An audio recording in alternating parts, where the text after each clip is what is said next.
and gentlemen, please welcome to the stage dōTERRA Chief Commercial Officer Andrew O'Hare and the Veterinarian panel.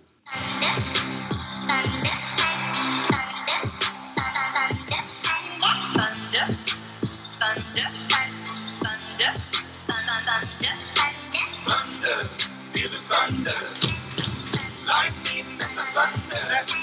Thunder, feel the thunder, lightning and the thunder. Thunder, thunder.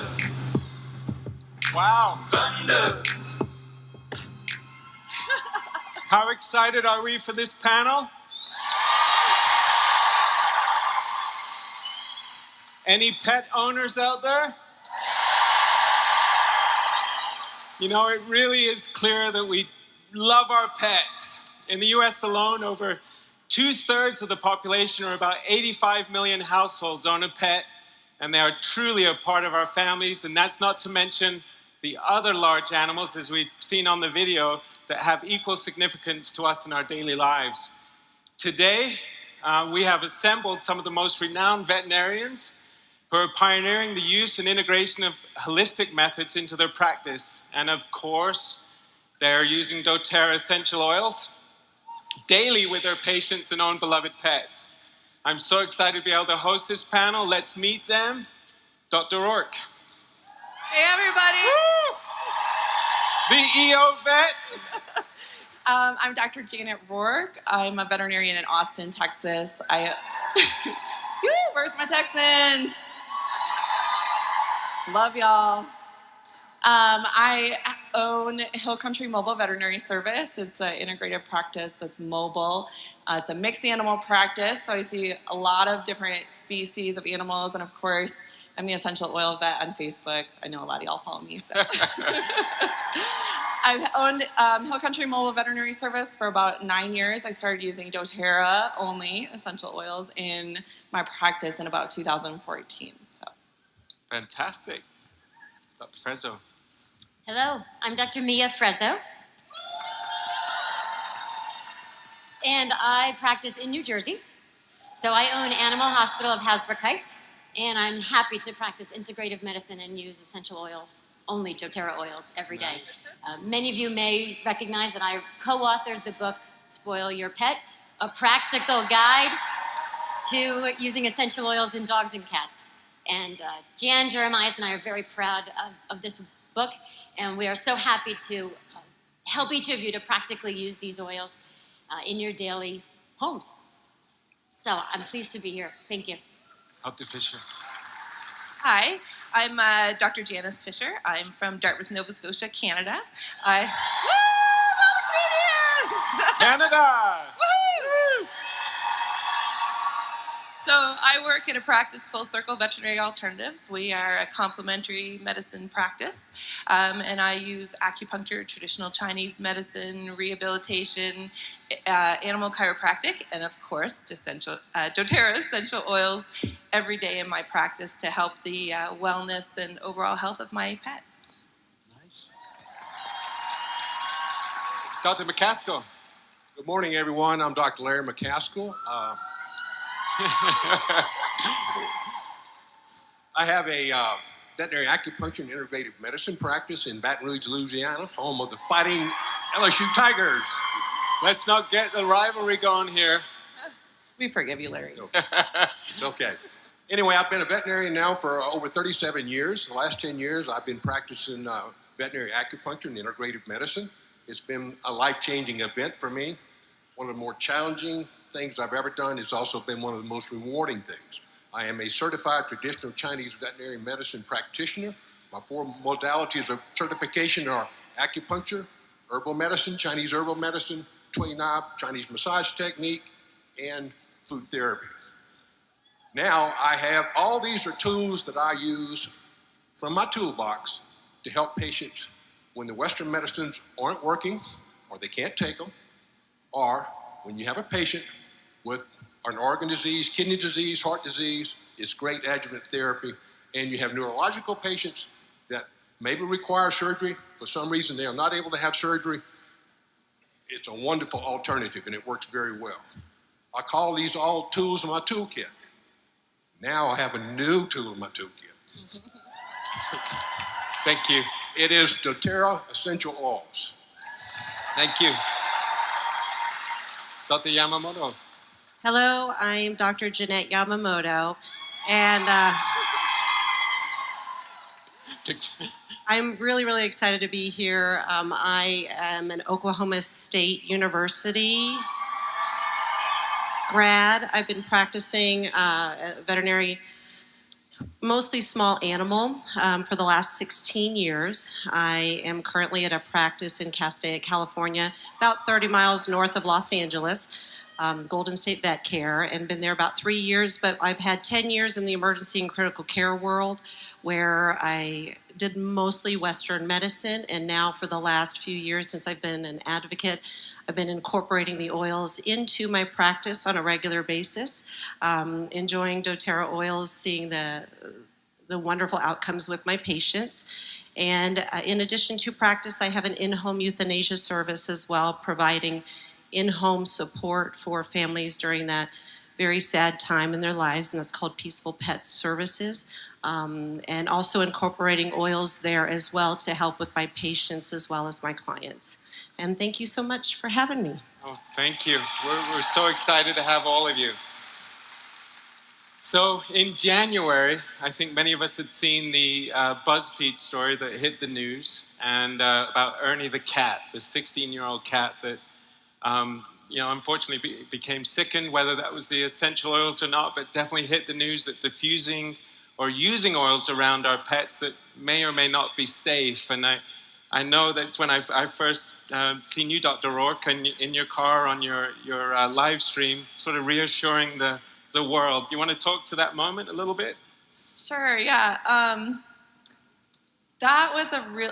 Viral videos are a funny thing, right? And you can find anything you want to on the internet. And so when the Ernie the cat viral post went around, I was getting hundreds and hundreds of questions.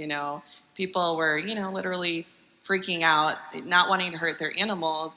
And so I did that video on my way home from work, in my car with no makeup, and my hair is all frazzled. And it got, quite a few views. So hopefully I look a little better today.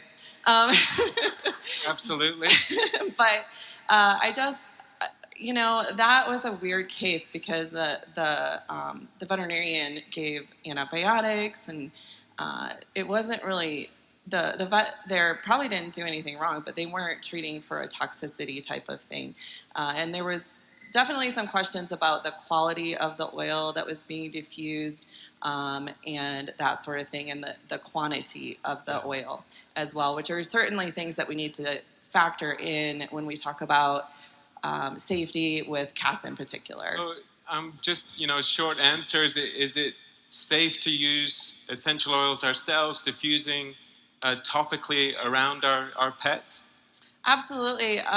If you use a little bit of common sense. So certainly not diffusing 20 drops of, Maluka in your diffuser. I don't know anyone that would really want to do that anyways, but certainly 3 to 4 drops in your diffuser, in a water-based diffuser like the Lumo or the pedal diffuser is perfectly safe. Yeah. Dr. Frezzo, what do you think? The quality and the purity of dōTERRA essential oils makes them the most superior oils on the market. And to me, quality and purity are everything. So without those high standards, dōTERRA wouldn't be the safest product you could possibly use for your dog or cat with confidence. And I know we have a lot of DIYers out there, and there's been lots of questions that have been fielded around using DIY home care products. What are the thoughts around that, again, with our pets in the home, Dr. Fisher?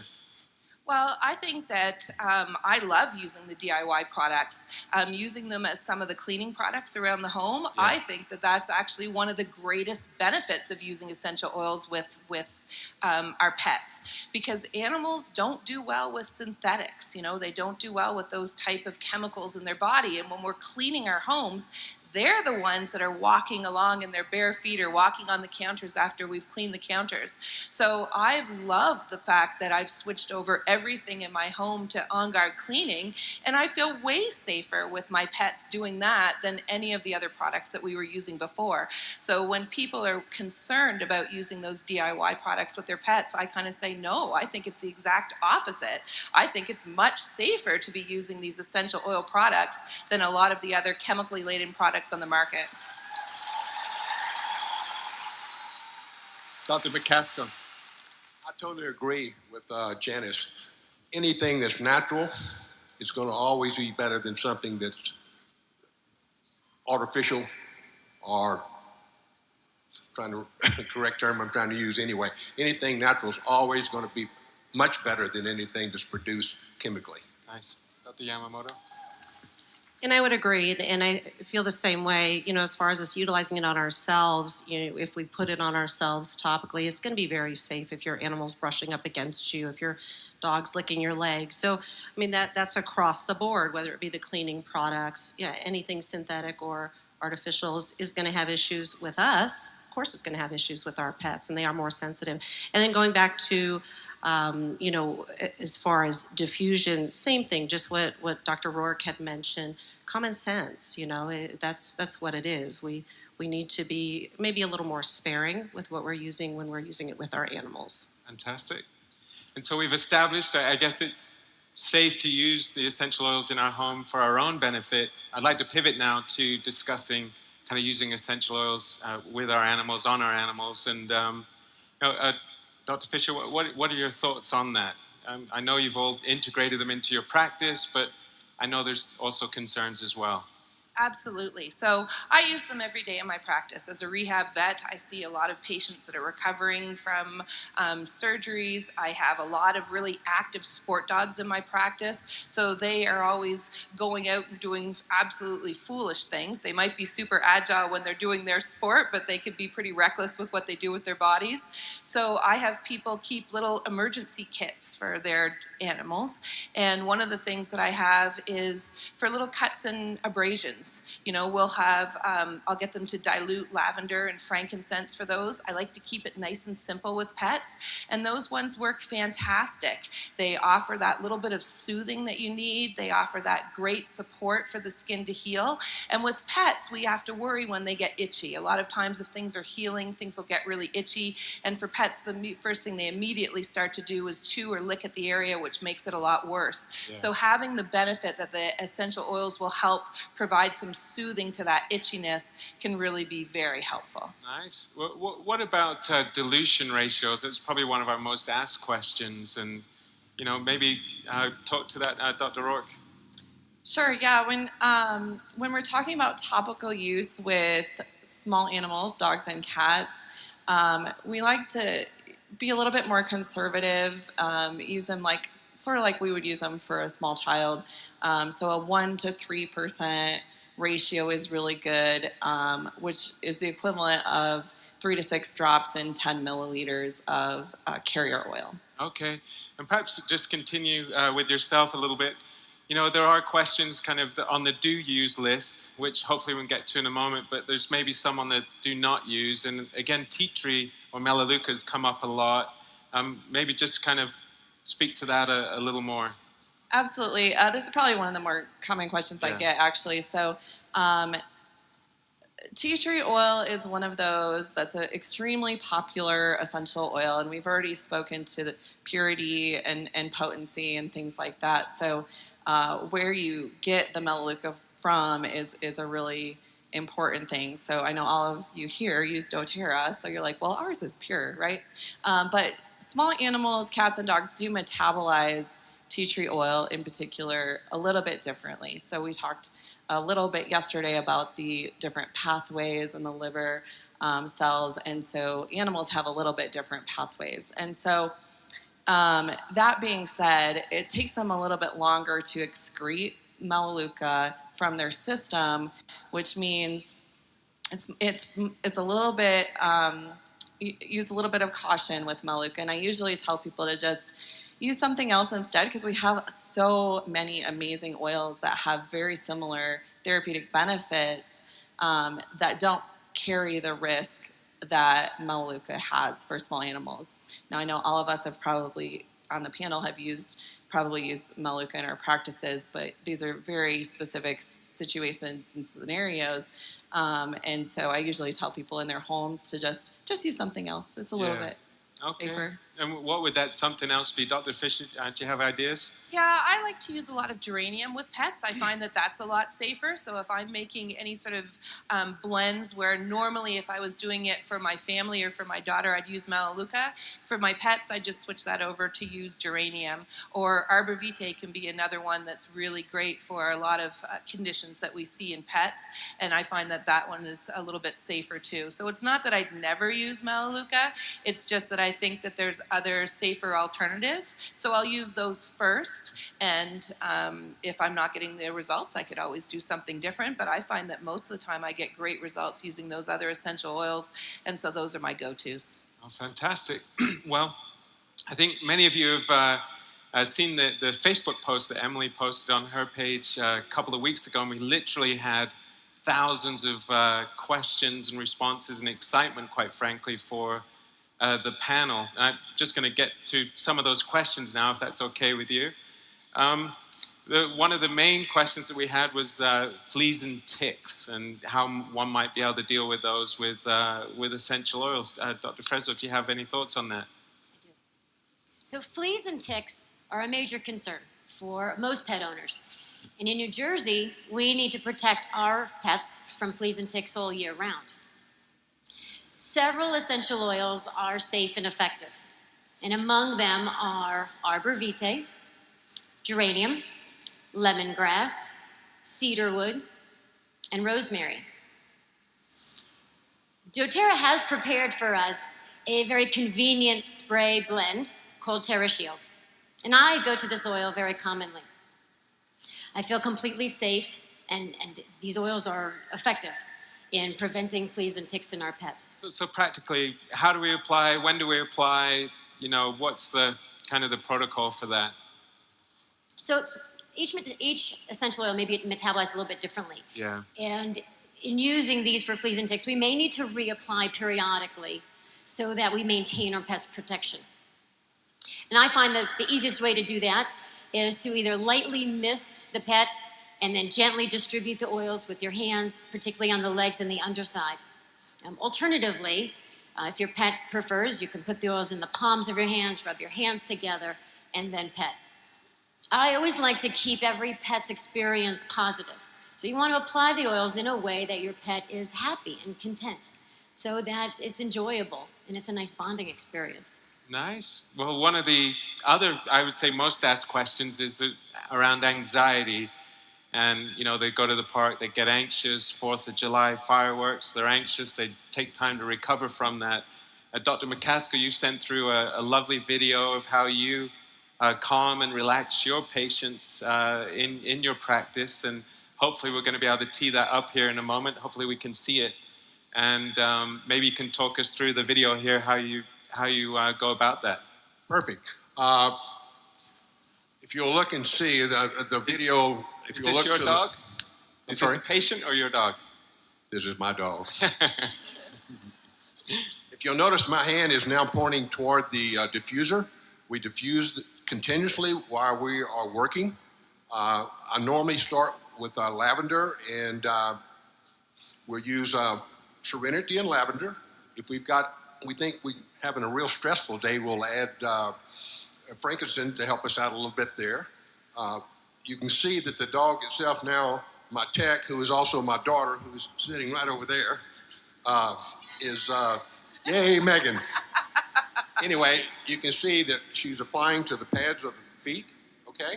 She's, first of all, let the animal smell it. Some will accept it and love it. Some, like my dog, not crazy about it.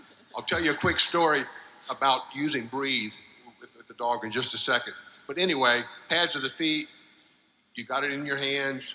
If you're going to put it on the, you can put it on the ears, not in the ears, on the tips of the ears.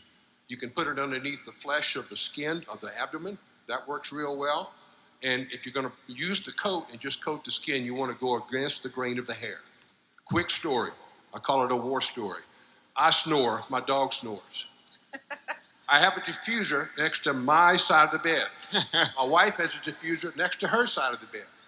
Okay, every night, I have to fix the coffee pot every morning or the night before so it'll be ready for the morning. She fixes the diffusers. She makes sure that we have plenty of Breathe. Since we've been using Breathe, the dog sleeps right next to my bed. Our snoring has decreased at least 75%. Really. I'm serious. Try it. Well, that's a fantastic story. I know, Dr. Yamamoto, we spoke a lot about seasonal threats. There's lots of questions coming our way, that, you know, and you mentioned California's 4 seasons, and, you know, really there's no real time for seasonal threats. It's all the time. And we have a lovely video of, I think, your pit bull, Bella, and perhaps you can kind of talk us through that protocol. So this is my pit bull, Bella. And so what I've done here prior to the video, in regards to seasonal threats, I used a single drop of lemon, a single drop of lavender, and a single drop of peppermint with some fractionated coconut oil, probably about, I would say, a teaspoon for her. She's approximately 60 pounds. And so doing essentially the same thing that Dr. McCaskill was doing with his lab is applying underneath, in between the toes, even on the top of the paws, inside essentially the tips of the ears, again, avoiding the ears, along the back with the hair, and then you can come back up against the grain, so you're working it into the skin. And then along her belly, she tends to have more issues there because there's less hair there. So she has more irritation if there's something that is a contact irritant for her. One of the big things as far as other applications, the same thing, lemon, lavender, peppermint, you can diffuse those with dogs. With cats, we do use a little caution as far as topical application of citrus oils, so we would switch out the lemon for lemongrass, even add in frankincense for cats and do the same thing. A little higher dilution for cats is what I would recommend. One of the things too with dogs, when you're applying into the ears, the big thing, because you'll have dogs like Cocker Spaniels, Basset Hounds that will be seasonal threat prone. And so when you are applying inside the ear, just think when they go to shake their head, that's coming right into their eyes. So just use caution where you're applying that so they don't smack themselves in the eye with some oils, because same thing with us. You get in your eye, it stings pretty significantly. And so same kind of thing. Just keep those things in mind. Great. Dr. Fisher, I know you work a lot with sport dogs, and I guess it necessitates running through woods and things like that and picking up cuts and scrapes. There's another frequently asked question there. How do we treat those abrasions and minor cuts and scrapes? Yeah, absolutely. So I was kind of alluding to before that not all my patients are super careful with their bodies, and so we will have issues like that. So I'll use things like I had mentioned about using a little bit of lavender and a little bit of frankincense, and then I also like adding in some myrrh for the cleansing and soothing properties of that, and then a little bit of helichrysum. Helichrysum is amazing, especially if there is a little bit of bleeding involved, and also just because it's so great with skin rejuvenation. And then that's one of the times that I'll also add in that geranium. Okay. And so I find that making a combination of those together is great. You can mist it over the area in a diluted form. And I got a nice tip one time, I believe it was from you, Dr. Roark, that instead of using fractionated coconut oil, because a lot of times those wounds can be a little bit moist, and so we don't necessarily want to be adding a lot of fractionated coconut oil to that. So I'll make that blend in a little bit of aloe vera juice. And I find that that's amazing and soothing and works great with pets. Nice. Correct text. That would be another option for sure. And Dr. Frezzo, digestive health. I know you sent through just a lovely video of Peanut, which is actually one of your patients, right? Maybe you could talk to that a little more. Is the video good? I think the video should be coming up momentarily. So Peanut is one of my patients, and his family sent us this lovely video. He really enjoys getting his oils applied. His family says he asks for them, lies down, and says, "I'm ready." And he is doing wonderfully well and enjoying the experience every day. He's remarkable, and his clients are so, I'm sorry, well, my clients, his family, is so happy that he loves his oils and he's feeling really well. So Digestive has been a terrific oil for him on a daily basis. More, he says more, give me more, I'm not done. He's remarkable, and everybody is so happy he's feeling really well. That's fantastic. It's the cutest video. I think we all want a bulldog now. He is adorable. Fantastic. Well, we had an interesting conversation. We had a question around how do I keep my fur soft and skin from drying out, but there was some more fundamental thoughts around that and on the wellness pyramid and so on. Dr. Fisher or Janet, do you want to talk to that? Or? Sure. Skin health, just like with people and our health, the foundation of the wellness pyramid that dōTERRA has is nutrition, right? And so we have our amazing lifelong vitality supplements and Terrazyme and PB Assist and those sorts of things to help us with our gut health and our nutrition.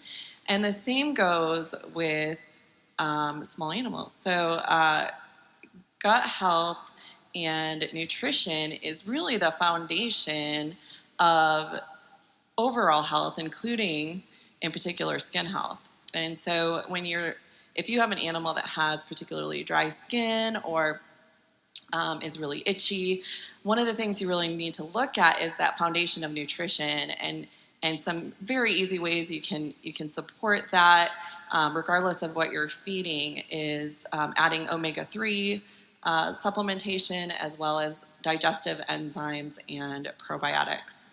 Fantastic. Go-to oils, day-to-day usage, Dr. Yamamoto?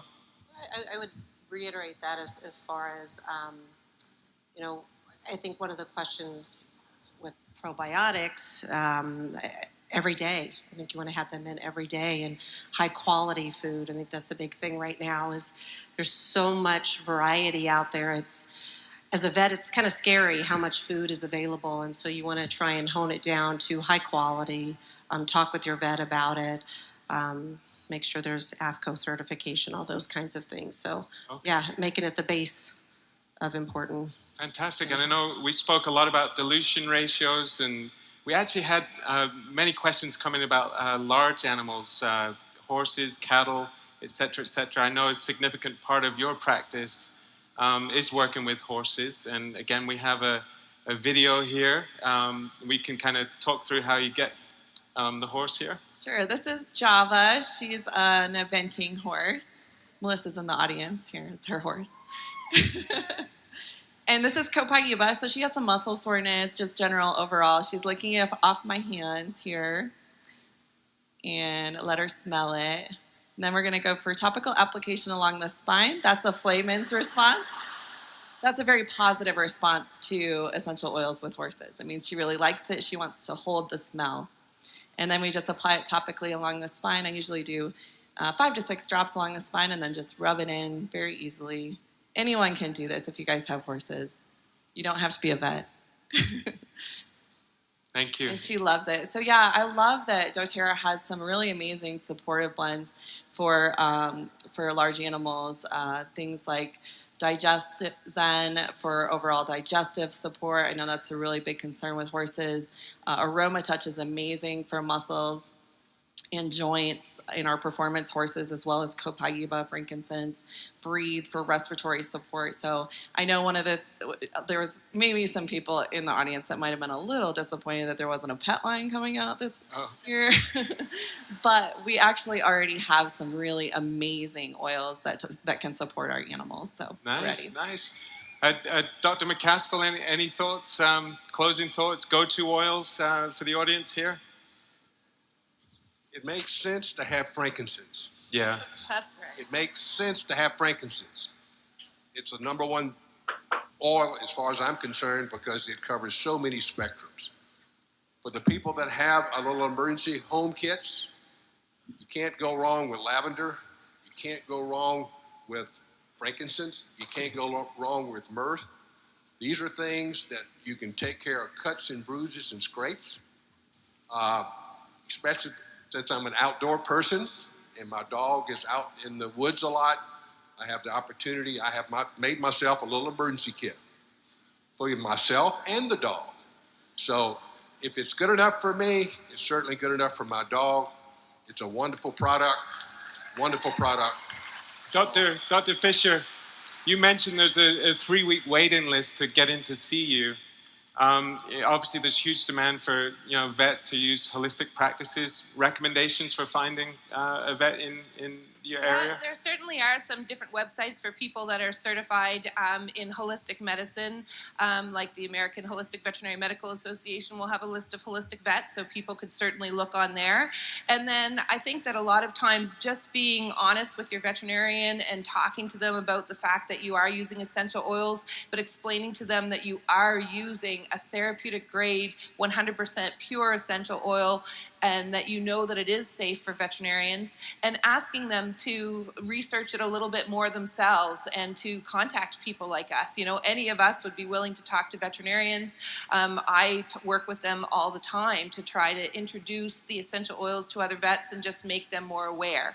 And having worked in a holistic practice for over 14 years, I can tell you that years ago it was much more difficult for me to get regular veterinarians to be sort of interested in what we do. And now the newer generation of veterinarians that are coming out, and even some of the people that are working now, are much more open to it. So I think it's going to be easier for people to be honest with their veterinarians about what they're doing, and for their veterinarians to look for help if they don't have the knowledge themselves. Fantastic. Well, thank you. We pretty much almost run out of time here. But, obviously it would be, we could really talk for hours and hours, really getting into, a lot more depth on what we can do as a company, what you can do as vets, and what we were, thinking, would it be something that, might be good for dōTERRA to be able to offer is potentially an advisory board that could offer...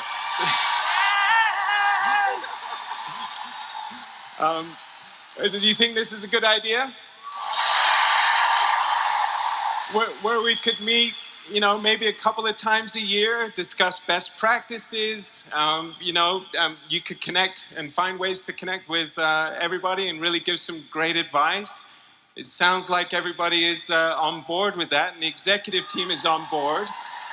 And so I'm pleased to announce in 2018 that we're going to launch the official dōTERRA Veterinary Advisory Board.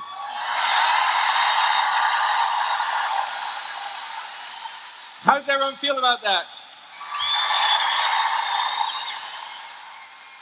So please join me in thanking our panelists. They've done a fantastic job, and I hope you have a great rest of the day. Thank you. Thank you. Thanks, everyone.